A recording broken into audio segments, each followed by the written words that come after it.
Thanks for joining me in the kitchen today. It's been 14 days since I've salted the pork hindquarter. It's been curing in the salt. So for the last 14 days, what I've been doing is taking it out of the bag. I've been adding more salt where needed, draining the fluid from inside the tub, so all the liquid that's been drawn out of the pork leg, I've been draining that off, resalting, putting back into the bag every second day, and just keeping it in that cool area. So now it's time to, the salt curing is done. It's time to rinse the salt off the prosciutto. I'm going to do that just over in a clean kitchen sink. I'll get all of the salt off, just washing it through with water. And then what we're going to do is we're going to give it a little bit of a drying and then a vinegar bath. So this is day 2 of making prosciutto at home. All of the salt's been rinsed off the prosciutto with really nice cold water. I'm going to pat dry the prosciutto with a paper towel first.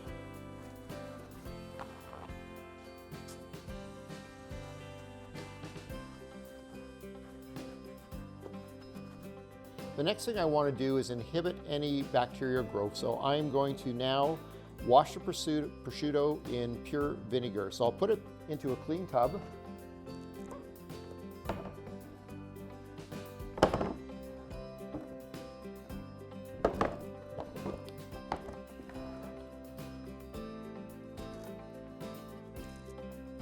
And I'm going to generously pour the vinegar over the prosciutto,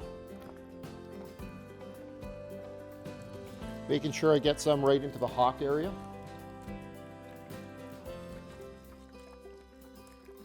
Use probably half a bottle of vinegar. I know some friends of mine, they use red wine to wash prosciutto in.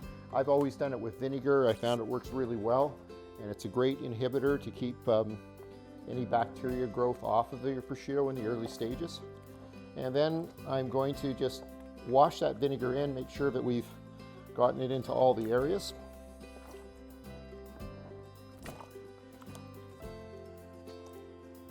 And pay a lot of attention that the hock gets water or vinegar down. Okay, now that that's done, I'm going to take the pork leg and I'm going to give it a very, very thorough drying with paper towels. I want to get into all the crevices, make sure that I'm drying it as best as possible.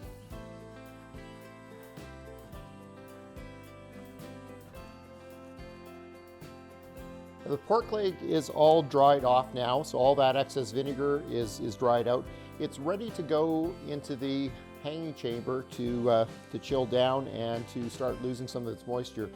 So you can do one of two things now. You could tie the hock with a string.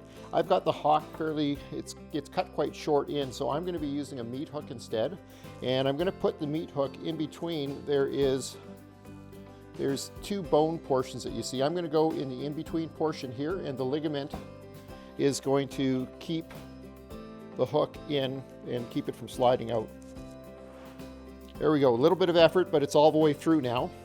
That's going to be ready for hanging, but before I hang it, in the next phase, the prosciutto is going to start to dry out. It's going to lose a bunch of its moisture, which means it's also going to lose weight.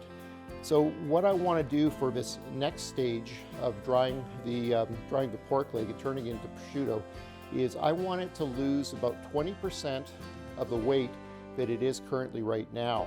So I'm going to weigh it, and I'm going to record the weight right now of what it is before I put it in the chamber. I know that my hook weighs 5 ounces, so I'm going to eliminate that part from the weight. And for doing that, I just use a digital fish scale.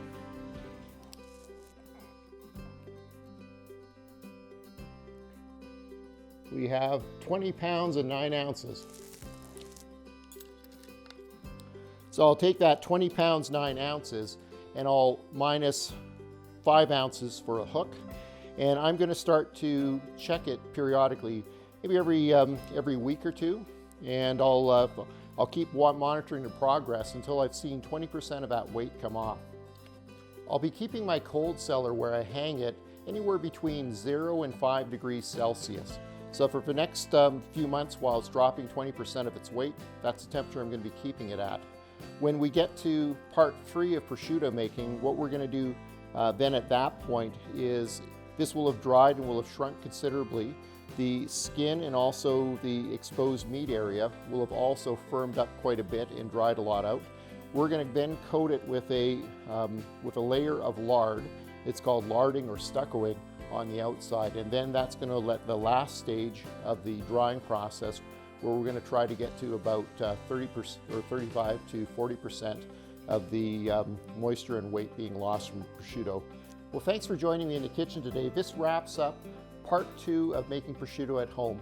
All that's left for me now is to carry this down into the cellar, hang it up, and let it sit and check it periodically to check the weight loss. I'll see you again in a couple of 3 months, whenever it is that we've lost 20% of the weight of the pork leg as it dries itself out and turns itself closer to being the finished prosciutto product.